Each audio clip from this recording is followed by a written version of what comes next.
السلام علیکم ریڈرز، کیسے ہیں آپ سب؟ میں امید کرتی ہوں کہ آپ سب خیریت سے ہوں گے۔ آج میں بکری کچھ اس طرح کی کس نمبر 24 پڑھوں گی۔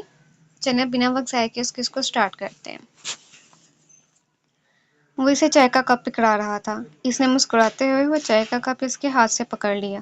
وہ دونوں اب لان میں موجود کرسیوں پر بیٹھ چکے تھے۔ مراد کافی دنوں بعد فری ہوا تھا۔ وہ دونوں باہر موسم انجوائے کرنے آئے تھے۔ یقیناً آج بارش ہوگی، لیکن اس وقت ہلکی ہلکی ہوا چل رہی تھی۔ رمجم ہوتی بارش کی وہ ہلکی بوندیں رک چکی تھیں۔ ایک بات سچ بتاؤ گے انتہا؟ وعدہ کرو۔ وہ چائے سے اٹھتا ہوا دھواں دیکھتا اسے کہنے لگا۔ جی پوچھیں۔ وہ اسے دیکھنے لگی کہ وہ اس سے وعدہ کیوں مانگ رہا ہے۔ پہلے وعدہ کرو پھر۔ وہ چائے کا ایک سپ لیتا ہوا بولا۔ ٹھیک ہے، پکا وعدہ۔ وہ منہ بناتے اسے وعدہ کر چکی تھی۔ کوئی ایسا واقعہ، کوئی ایسی چیز جو آج تک تم نے کسی کو نہیں بتائی، جس نے تمہیں کافی درد اور تکلیف دی ہو۔ وہ اس کا درد پوچھ رہا تھا۔ انتہا کا رنگ ایک دم سے اٹھ چکا تھا۔ بتاؤں یا پھر میں بتاؤں؟ تم اس رات بے ہوش جب ہوئی تھی تو کیا بول رہی تھی؟ کس سے محبت کرتی تھی؟ بہتر ہے ساری کہانی تم اپنے منہ سے بتاؤ۔ وہ اس کا آنکھیں چراتا چہرہ دیکھنے لگا۔ کیا کریں گے جان کر آپ؟ وہ اسے دیکھنے لگی۔ اگر وہ اسے بتا دے گی تو یقیناً وہ اسے نفرت کرے گا۔ کوئی بھی انسان یہ برداشت نہیں کر سکتا کہ اس کی محبت کسی اور سے محبت کرے۔ وہ نفرت کرے گا تو بھول جائے گا اپنی محبت کو۔ کبھی اس نے انتہا سے محبت بھی کی تھی۔ میں یہ جاننا چاہتا ہوں، وہ التجائی الفاظ میں بولا تھا۔ ٹھیک ہے، میں فرسٹ ایئر میں تھی تب، جب میری زندگی میں کوئی آیا تھا۔ نیا نیا کالج تھا میرا۔ پہلے تو میں اس کو دیکھتی نہیں تھی۔ جب دیکھنے لگی تو ایک غلط فہمی کا شکار ہو گئی کہ وہ وہی ہے جو مجھے چاہیے۔ لگا سب مل گیا مجھے، بس اب اور کچھ نہیں چاہیے۔ اپنی کالج کے باہر چھٹی کے وقت اکثر ملتا تھا مجھے۔ کافی دفعہ اس نے میرا پیچھا بھی کیا، لیکن پھر یہ دیکھی ایک دن موبائل کے نمبر تک آ چکی تھی۔ پھر ہم دونوں کی باتیں ہونے لگیں۔ جب اس سے باتیں ہوئی تو اس کی باتوں نے مجھ پر ایک سحر کر دیا اپنا۔ وہ ہر لحاظ سے بہتر لگا مجھے۔ لگا وہی ہے جو مجھے پسند تھا، جو مجھے چاہیے تھا اپنی زندگی میں۔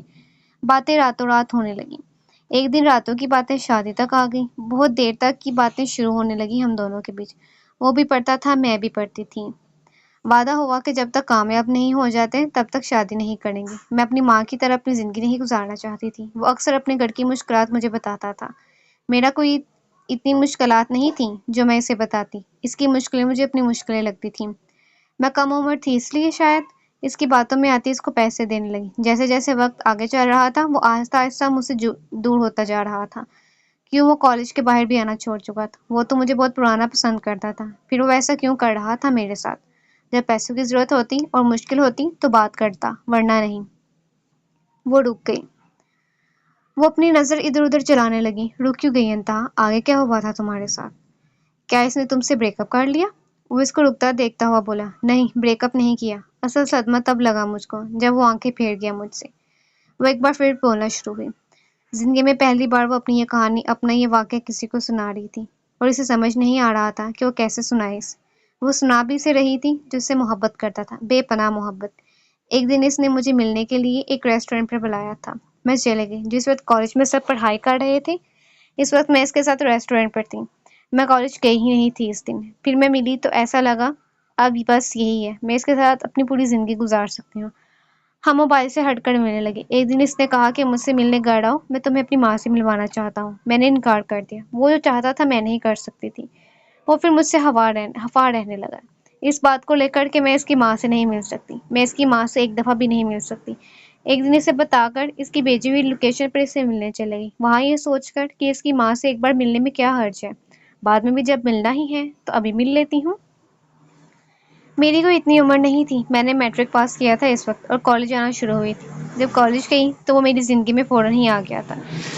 اسے شاید ہم یہ کہہ سکتے ہیں کہ نادانی میں رکھا ہوا افیئر جو کبھی کامیاب نہیں ہوتا۔ وہاں گئی تو وہ بہت خوش ہوا مجھے دیکھ کر۔ دروازہ کھولنے وہی آیا تھا گھر کے جہاں اس کا گھر تھا۔ وہاں آبادی نہیں تھی اتنی، کچھ گھر تھے جو ابھی بن رہے تھے یا کچھ بن چکے تھے۔ میں اس کے گھر کے اندر چلے گئی، لیکن گھر پر کوئی نہیں تھا۔ میں اس کے گھر کمرے میں خاموشی سے بیٹھ گئی۔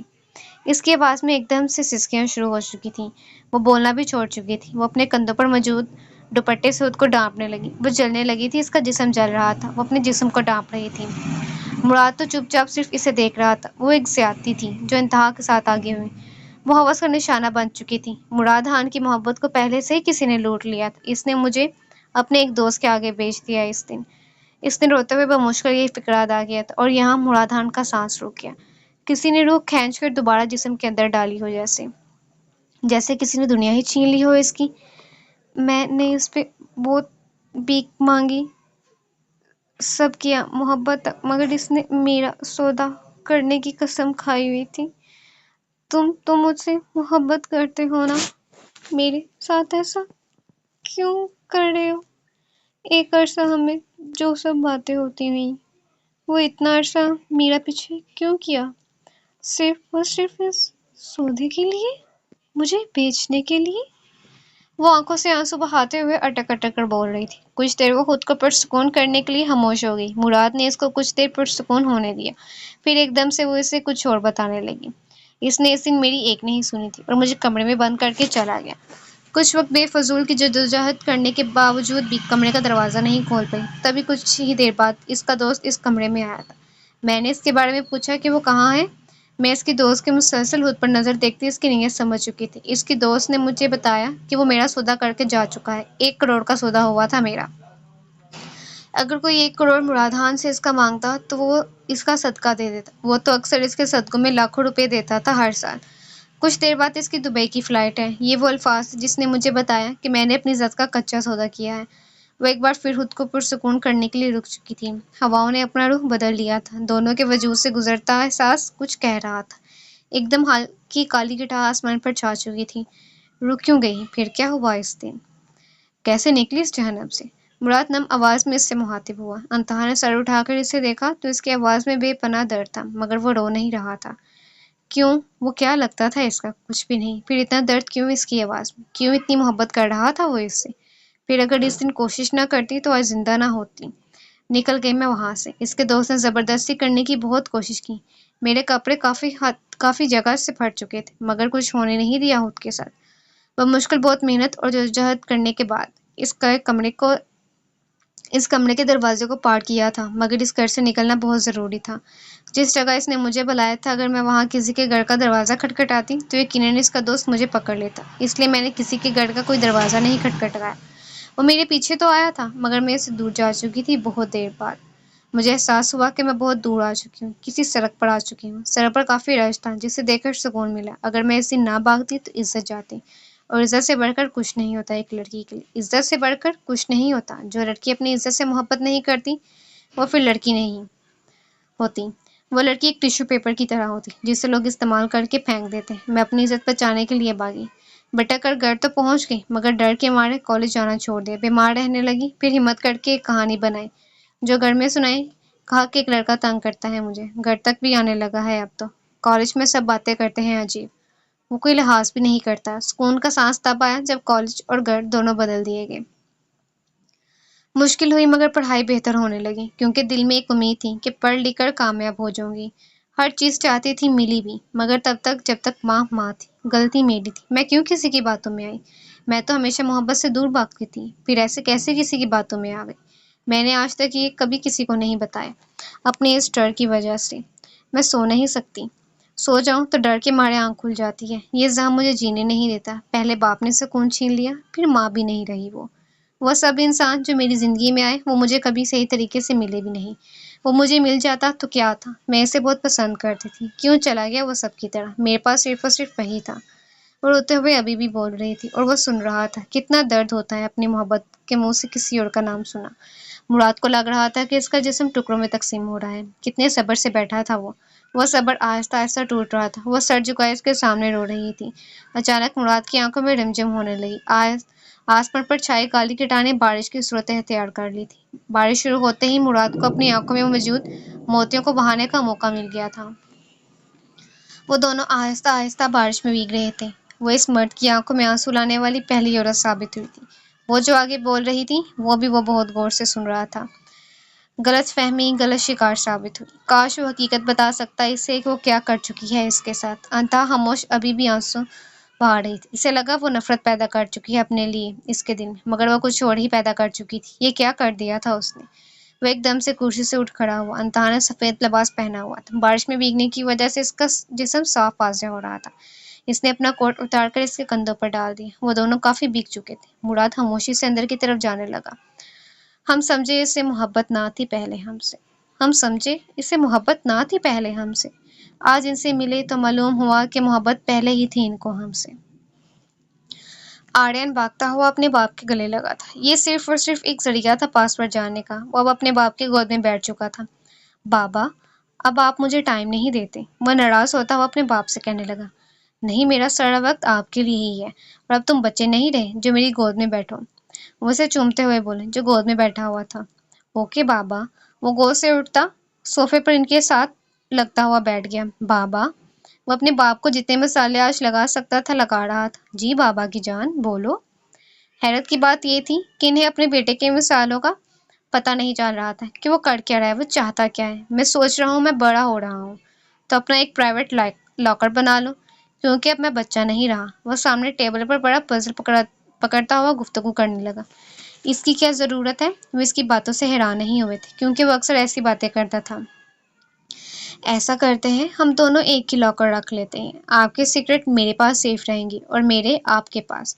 فن ہی فن ہوگا، ایک ہی پاس ورڈ ہوگا۔ میں آپ کے سیکرٹ کبھی کسی کو نہیں بتاؤں گا۔ وہ ہاتھ کی چٹکی بناتا گلے کے اوپر رکھ چکا تھا۔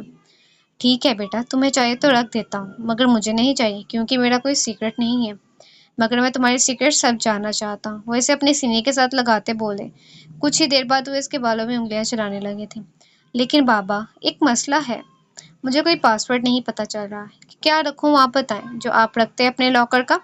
وہ منہ بنائے اپنے باپ کو بیوقوف بنا رہا تھا، اور اس کا باپ بیوقوف بھی بن جاتا تھا، کیونکہ حال میں لگی تصویر میں موجود اس لڑکی کی بھی یہی عادتیں تھیں۔ اگر میرا کوئی لاکر ہوتا تو میں اس کا پاس ورڈ کچھ بھی رکھ لیتا۔ پھر بھی آپ بتائیں مجھے ایک ایسا پاس ورڈ جو آپ کے دل میں ہو، وہ پاس ورڈ جو کسی کو پتہ نہ چلے۔ آپ مجھے ایسا پاس ورڈ کوئی بتائیں۔ وہ اپنے باپ کی بات کاٹتا ہوا جلدی سے بولا۔ اوکے، 607224 یہ نمبرز رکھتا اگر میرا کوئی لاکر ہوتا۔ وہ انہیں 6 نمبر بتانے لگے۔ 607224۔ اچھا ہے، مگر آپ اپنا سیکرٹ پاس ورڈ کیا رکھتے ہیں اس کے علاوہ کوئی اور؟ وہ اپنا وہم دور کرنے کے لیے دوبارہ سے پوچھنے لگا۔ اور تو کوئی نہیں، کیونکہ یہ نمبرز میرے فیورٹ ہیں، کیونکہ یہ کسی کی یاد کی نشانی ہے۔ وہ اپنے بیٹے کا کام بہت آسانی سے کر بیٹھے تھے۔ آپ کی باتیں مجھے سمجھ نہیں آتی، کسی کو یاد کرنے کی نشانی میں نمبرز؟ اوہ مائی گاڈ، یہ بھی کوئی لاجک ہے؟